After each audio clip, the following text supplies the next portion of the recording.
सो दोस्तों ये वही निशान है जो जलियांवाला बाग में हत्याकांड हुआ था। दीवारों पे गोलियों के निशान आज भी बने हुए हैं। आज भी आप इस जगह पे घूमने आओगे तो आपकी रूह कांप जाएगी। किस तरह से जनरल डायर की फौज ने लाइन से यहाँ खड़े होकर गोलियों की बौछारें कर दी थी और लोग इन दीवारों पे चढ़ चढ़ के भाग रहे थे। पीछे गोलियां चल रही थी, लोग एक दूसरे के कंधे पे चढ़ रहे थे ताकि दीवार को फांद सके। माहौल इतना खतरनाक था कि 100 से ज्यादा लोग इस कुएं में कूद गए अपने आप को गोलियों से बचाने के लिए, लेकिन एक भी लोग बच नहीं सके थे। दोस्तों welcome back to the channel. दोस्तों मैं हूँ अभी पंजाब के अमृतसर में और भाई यहाँ का आप माहौल देखो कितनी चहल पहल हो रही है। यहाँ पे सामने आपको दिख रहा होगा पूरे में मार्केट लगा हुआ है। ये चहल पहल हमेशा से यहाँ पे होती है और भाई उस दिन भी ये चहल पहल थी। यहाँ पे अक्सर जो है भीड़ लगा करती थी या फिर कह सकते हैं लोग इकट्ठा हुआ करते थे, तभी जो है यहाँ पे जलियांवाला कांड हो गया था। तो इस जगह को आप जब देखेंगे ध्यान से तो यही जगह बिल्कुल अपने जैसे दिल्ली में चांदनी चौक है बिल्कुल वैसी है, अच्छे से काफ़ी रिनोवेट करी हुई है। और यहाँ से अब ये जो जगह है ये सामने आपको दिख रहा होगा, ये है भाई यहाँ का जलियांवाला बाग। और यहाँ से राइट साइड में जब हम जाते हैं उस तरफ तो वहाँ पे पड़ता है अपना गोल्डन टेम्पल। ये वाली चीज़ ज़रूरी देखने वाली है।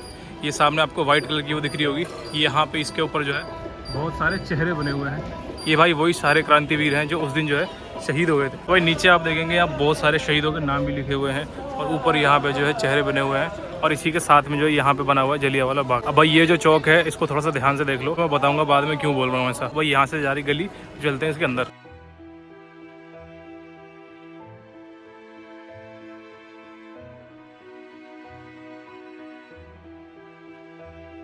तो वही अभी हम लोग घुसे हैं वहाँ से अंदर और कोई भी इसका रास्ता नहीं है, पतली सी जस्ट गली आ रही थी और ये जो चारों तरफ से बंद हो रखा है। और यहाँ पे आपको मैंने एक बोर्ड दिखाया, यहाँ पे लिखा हुआ है कि यहीं से खड़े होकर गोलियाँ चलाई गई थी। भाई पूरे में वहाँ पे जो है लोग बैठे हुए थे, ठीक है। और इस जगह पे यहाँ से एंट्री लेने के बाद पूरी यहाँ से लेके पूरा वहाँ तक लाइन से उसके जो है सैनिक लग गए थे और उसके ऑर्डर पर जो यहाँ से जो है ताबड़तोड़ गोलियाँ चला दी गई थी लोगों के ऊपर। अंधाधुंध जो है फायरिंग हुई थी उस दिन। दोस्तों ये तो हम सभी जानते हैं कि भाई वहाँ से जो है अंधाधुंध फायरिंग करी थी और चारों तरफ लोगों में भागा भागी मच गई थी, अफरा तफरी मच गई थी और यहाँ से कोई भी निकलने का रास्ता नहीं था। तो भाई दीवारों पे चढ़ चढ़ के लोग जा रहे थे। साइडों में जितनी आपको दीवारें दिख रही हैं सब ऊंची ऊंची दीवारें थी, कोई भी जो यहाँ से भाग नहीं पा रहा था। और वहाँ पे भाई एक कुआं भी बना हुआ है जहाँ पे लोग गोलियों से बचने के लिए कूद रहे थे। और भाई लगभग बताते हैं 100-120 लोग सिर्फ कुएं में कूद गए थे और एक दूसरे के ऊपर कूदने की वजह से उनकी जान चली गई थी। 1919 की बात है जब ब्रिटिश की गवर्नमेंट चल रही थी, उन्होंने एक बिल पास किया था रोलेट एक्ट नाम से, जिसमें कि ना मतलब किसी को भी बिना ट्रायल के वो उठा के जेल में बंद कर सकते थे। मतलब पूरी तानाशाही चल रही थी। तो जब से ये चीज़ें हुई हैं तो पूरे जो है भारत में इसका विरोध चलने लग गया था। इस बाग में जो है इसी चीज़ का प्रोटेस्ट चल रहा था। तो भाई उन्हीं दिन जो 2 फ्रीडम फाइटर थे अमृतसर के, डॉक्टर सैफुद्दीन और डॉक्टर सत्यपाल, उनको जो यहाँ पे अरेस्ट कर लिया गया था। तो दिन था 13 अप्रैल का 1919 का। तो भाई यहाँ पे लोग जो है इकट्ठे हुए थे, एक मीटिंग चल रही थी इसी के रिगार्डिंग के जो ब्रिटिश का आतंक यहाँ पे चल रहा है, मनमर्जी से तानाशाही कर रहे हैं। तो यहाँ पे पीसफुल जो है मीटिंग कर रहे थे इसी बाग में बैठ के।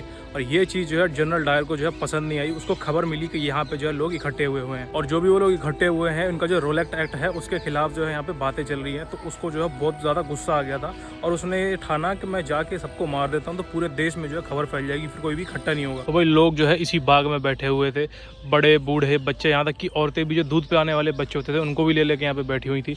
तो भाई जनरल डायर यहाँ पे आता है और वो इस मूड से आता है कि टैंक लेके आता है यहाँ पे उड़ाने के लिए। लेकिन जैसा कि अपने बाहर देखा हुआ छोटा सा जो है रास्ता था तो टैंक जो है अंदर नहीं आ पाया था। जो मैंने आपको बाहर गली दिखाई थी, मैंने बोला था ये गली दिख रही है आपको, उसी जगह पे जो उसने टैंक खड़ा कर दिया था। अगर आपने मूवी देखी हो तो मूवी में वो सीन दिखाया हुआ है। और उसके बाद उस गली से जो है वो अपने सिपाहियों के साथ अंदर आ गया था और इस जगह पे जो है लोग बैठे हुए थे। और उस जगह पे पूरी दीवार से लेके वहाँ से वहाँ तक जो है उसने 50 सिपाही थे उसके लाइन से खड़े हो गए थे और उसने ऑर्डर दिया। भाई 10 मिनट तक जो है लगभग फायरिंग चली थी और बताते हैं 1600 से 1700 गोलियाँ चली थी यहाँ पे। और भाई लोग जो है जान बचाने के लिए दीवारों पर चढ़ रहे थे, कोई कुएं में कूद रहा था, कोई कहीं भाग रहा था, क्योंकि इसका कोई भी दूसरा एग्जिट नहीं था। एग्जिट सिर्फ यही वाला था जहाँ से हमने एंट्री ली है, क्योंकि वो इस एंट्री पे जो है छेक के खड़े हुए थे सबको, पूरे लाइन से वहाँ से लेके वहाँ तक खड़े हुए थे, कोई भाग नहीं सकता था। और इसके पीछे करने का कोई खास दुश्मनी नहीं थी, उसका सिर्फ इतना सा था कि पूरे में खौफ फैल जाए, उसके बाद जो लोग हैं कभी इस एक्ट के खिलाफ इकट्ठे ना हो।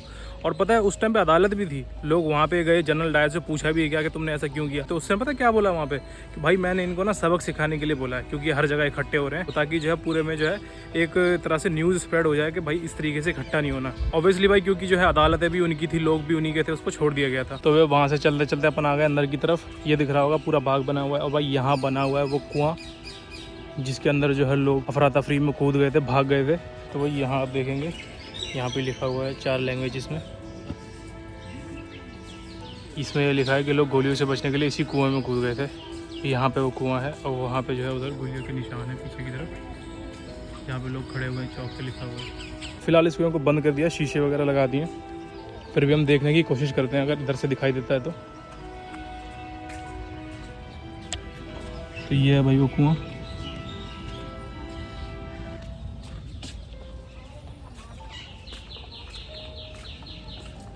भाई ये तो देखने में ही इतना डेंजर लग रहा है ना, इतना चौड़ा सा है, कैमरे में इतना लग नहीं रहा होगा लेकिन मैं रियल में देख रहा हूँ, बहुत ही डेंजर लग रहा है और बहुत ही गहरा भी है। इसमें तो बंदा वैसे ही नहीं कूद सकता है। सोचो इस मौत को गले लगाने को लोग तैयार थे, तो भाई इस जो बाग में क्या मंजर होगा जब उस साइड से गोलियाँ चल रही थी पूरे में। पूरे जो 40-50 सैनिक वहाँ से गोलियाँ चला रहे थे और कहीं भागने का रास्ता नहीं था। और इन्हीं दीवारों पे जो है लोग चढ़ने की कोशिश कर रहे थे। और ये दीवारें देखो अब कितनी ऊंची हैं। और इसी कुएं के साथ में भाई यहाँ पे बनी हुई है देखो ये दीवारें, आज भी बिल्कुल वैसी की वैसी, बिल्कुल इनको छेड़ा नहीं गया है। इस पर दिख रहा होगा आपको गोलियों के निशान कितने सारे बने हुए हैं।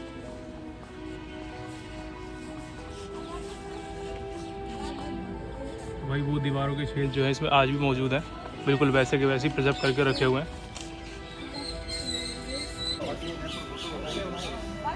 भाई ये दीवारें देखो कितनी ऊंची हैं, मेरी हाइट इतनी से आ रही है, ये इतनी ऊंची है। इस पे यार कोई कैसे चढ़ सकता है, कैसे भाग सकता है। उस टाइम पे लोग एक दूसरे को ना एक दूसरे के कंधे पे चढ़ा रहे थे यहाँ से कूदने के लिए, लेकिन ऑब्वियसली गोलियां वहाँ से चल रही हैं, कैसे कोई कर पाएगा काम। जनरल डायर भाई उस टाइम पे सोच के ही आया था कि इस तरीके का नरसंहार करेगा, कत्लेआम करेगा। वरना ऐसी सिचुएशन में ना हमेशा वार्निंग दी जाती है, लेकिन उसने कोई वार्निंग नहीं दी, सीधा आया बिना बात किए फायरिंग का ऑर्डर दे दिया। उसने जैसे ही देखा ना लोग बैठे हुए हैं, वो आग बबूला हो गया था। क्योंकि यहाँ पे जिस तरीके का पीसफुल एनवायरनमेंट अभी दिख रहा है ना भाई, उस टाइम भी बिल्कुल ऐसा ही था। लेकिन उस टाइम तक जब तक उसने फायर का ऑर्डर नहीं दिया था। और जब ब्रिटिश की कोर्ट में केस चल रहा था ना, तो पता है उनकी कोर्ट क्या बोलती है, यहाँ सिर्फ 379 लोग मरे हैं। लेकिन यहाँ के लोगों से पूछा जाए ना तो भाई 1000+ गिनती थी उस टाइम पे जब उसने अंधाधुंध फायरिंग करी थी यहाँ पे। आधे लोग तो कुएं में ही एक दूसरे के ऊपर दबने से ही मर गए थे, क्योंकि डर का ऐसा खौफ था कि उनको ये नज़र नहीं आ रहा था कि वो कर क्या रहे हैं। उनको ये था कि बस यहाँ से भागो। तो भाई उस दिन के बाद लोगों में इतना आक्रोश हो जाता है जब ये कोर्ट में केस चल रहा होता है ना, तो इवन मतलब जनरल डायल में बैठ के बोल भी रहा है कि ये जानबूझ के किया है, सबक सिखाने के लिए किया है। उसके बावजूद भी भाई पता है कोर्ट क्या बोलता है, हाँ हम इसकी निंदा करते हैं, लेकिन उन्होंने उसको कोई भी सज़ा नहीं दी थी। इवन लोगों का इतना प्रेशर था कि उसको यहाँ से रिटायर कर दिया था और लंदन भेज दिया था। और जब वो लंदन पहुंचा था, वहाँ के लोगों ने भाई उसको एक तरह से मेडल दिए थे, अवार्ड दिए थे, पैसे तक दिए थे उसको, मतलब बहुत खुश हो रहे थे जैसे कोई बहुत बड़ा काम करके आया वो यहाँ पे। तो इसके बाद वहाँ पे कुआं बना, हमने कुआं देखा, वहाँ पे गोलियों के निशान थे पीछे की तरफ। उसके बाद जैसे हम यहाँ आएंगे तो एक चीज़ बनाई हुई है यहाँ पे, ये समझ नहीं आ रहा क्या, शायद शहीदों को समर्पित करने के लिए कुछ चीज़ बनाई होगी यहाँ पे, क्योंकि यहाँ पे ये भी लिखा हुआ है कि कृपया जूते उतार के अंदर की तरफ जाएं। तो शायद उनको कुछ समर्पित किया होगा यहाँ पे। और उसी के सामने आप देखेंगे एक चीज़ और बनी हुई है। तो अभी वहाँ से यहाँ आने के बाद यहाँ देखेंगे, यहाँ पे और भी दीवारें हैं, क्योंकि चारों तरफ अफरा तफरी मची हुई थी। लोग वहाँ से भी दीवारों में चढ़ रहे थे, लोग यहाँ से भी दीवारों में चढ़ रहे थे, और यहाँ पे भी दीवारें आपको दिख रही होंगी। यहाँ पे भी भाई गोलियों के निशान हैं। अब आप एक चीज़ ये सोचो, यहाँ से लेके वहाँ बाहर तक का बहुत डिस्टेंस है, मेरे ख्याल से लगभग 200 मीटर, मुझे ऐसा लग रहा है 200 से ज़्यादा ही होगा। उतनी दूर से पता नहीं कौन सी बंदूकें थी, क्या था, वहाँ से गोलियाँ आ रही हैं भाई। देखो आपको तो दिख भी नहीं रहा होगा आपको ना दीवार, वहाँ से उतनी दूर से गोलियां आ रही थी। और यहाँ दीवारें हैं, यहाँ पे भाई अभी भी देखो ये निशान है। कुछ निशान जो उस तरफ थे वहाँ दिखाए थे मैंने, यहाँ पे जो है कुछ निशान बने हुए हैं। दीवारें जो है काफ़ी ख़राब हो गई हैं, कुछ भी रिनोवेशन नहीं किया है, प्रिजर्व करके रखा हुआ है, मार्किंग कर दी है यहाँ पे। तो कुछ ये हाल है भाई यहाँ की दीवारों का। आज भी ये दीवारें जो है उस दौर की याद दिलाती हैं। 13 अप्रैल बैसाखी का दिन था, लोग मिल रहे थे, खुशियाँ बांट रहे थे, उस एक्ट के बारे में जो है जिक्र चल रहा था। और अचानक से जो है वो दिन जो है ब्लैक डे बन गया था पूरे देश के लिए। और आज भी जो है काफ़ी सारे लोग घूमने के लिए आते हैं। जो भी कोई गोल्डन टेम्पल, अमृतसर, पंजाब घूमने के लिए आता है भाई, वो यहाँ ज़रूर आता है, क्योंकि ये जगह जो है बहुत पास भी है। लगभग बाहर निकलेंगे यहाँ से गोल्डन टेम्पल पड़ जाता है, और उसके इस तरफ पड़ जाता है ये जलियांवाला बाग है। और यहाँ पे जो पार्टीशन म्यूजियम भी बना हुआ है, उसके अंदर जो है वीडियोग्राफी अलाउड नहीं है। अब ब्रिटिश को लगता है ये जो खेल है यहीं पे ख़त्म हो गया है, लेकिन भाई फिर आता है 1940, ठीक 21 साल बाद सरदार उधम सिंह जो होते हैं लंदन जाते हैं, और वहीं पे एक जनरल ओ डायर होता है, जिसने जो है ना उस टाइम पे जब जलियांवाला बाग हुआ था, पंजाब का लेफ्टिनेंट गवर्नर था, उसके भी ऑर्डर में वो मर्जी शामिल थी कि यहाँ पे जो है ये नरसंहार जाके कर दो, लोगों का कत्लेआम कर दो। तो भाई वो वहाँ जाते हैं और जो है वहाँ पे उसको लंदन में जाके गोली मार देते हैं, और वहाँ से भागते नहीं है, और वहाँ पे जो उनको अरेस्ट कर लिया जाता है। उसके बाद भाई उनको फांसी दे दी जाती है। और जो सरदार उधम सिंह है वहाँ से भागते नहीं है, और वहाँ खड़े होकर वो ना एक्सेप्ट करते हैं कि मैंने ये मारा है और मैंने किस वजह से मारा है।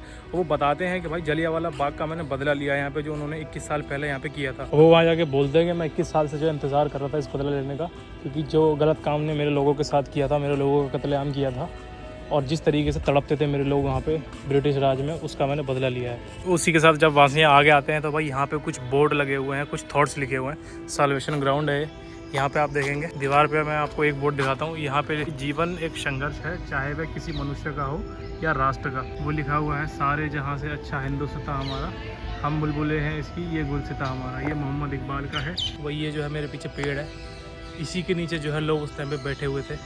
यहाँ से लेके पूरा वहाँ तक जो है पेड़ के नीचे लोग थोड़े थोड़े झुंड बना के बैठते हैं ना, जैसे वैसे बैठे हुए थे। और भाई 2 पल में जो सबकी ज़िंदगी बदल गई थी। यहाँ की जो दीवारें में आप फील कर सकते हो आके, आप कभी भी यहाँ पाओगे, आना चाहिए एक ना एक बार तो। और भाई शहीद सरदार उधम सिंह के बारे में लोग बहुत कम जानते हैं। उन्होंने जो अपना नाम चेंज कर लिया था, उन्होंने अपना नाम राम मोहम्मद सिंह आज़ाद रख दिया था। इससे वो एक मैसेज देना चाहते थे कि भाई ये जो है हिंदू मुस्लिम सिख और फ्रीडम मतलब आज़ादी से था कि सबका देश है, और उन्होंने जो है इस देश के लिए जान दे दी थी। और भाई आज जो है हम अपने देश का हाल देख सकते हैं, देश हमारा किस तरफ जा रहा है। वो यहाँ पे आपको पूरे में जो है फ्री टॉयलेट्स मिल जाएंगे, नीट एंड क्लीन, और पीने का पानी भी जगह जगह रखा हुआ है जलियांवाला बाग के अंदर ही। और यहाँ की जो टिकट है वो बिल्कुल फ्री है। तो ये जो है डेली ओपन रहता है, सुबह 6:30 से शाम के 7:30 बजे तक का इसका टाइम होता है। टिकट फ्री है बिल्कुल, कभी भी जो है आप यहाँ पे आ सकते हैं। तो यहाँ पे एक छोटी सी गैलरी भी बनाई हुई है उस टाइम का केस समझाने के लिए, यहाँ अंदर बना हुआ है। वहाँ पे जो है एनिमेशन के थ्रू थोड़ा सा दिखाते हैं। भाई लगभग जो है हमने जलियांवाला बाग पूरा घूम लिया है। तो अभी जो है यहाँ पे एक एग्जिट बना दिएगा, यहाँ पे एग्जिट का रास्ता है और वहाँ से हमने एंट्री ली थी। पहले ये वाला रास्ता जो है नहीं था, ये अब बनाया गया है ताकि लोगों को आने जाने में आसानी हो। तो यहाँ पे जो है लगभग अपना जलियांवाला बाग पूरा हो चुका है। तो वीडियो को एंड करते हैं। नेक्स्ट वीडियो में भाई मैं जाऊँगा यहाँ से वाघा बॉर्डर, तो उस वीडियो को भी आप लोग ज़रूर देखना। तब तक के लिए भाई वीडियो अच्छी लगी तो लाइक करिए, और इंस्टाग्राम पर भी आप फॉलो कर सकते हैं। पीटर क्लिप्स के नाम से इंस्टाग्राम आ रहा होगा।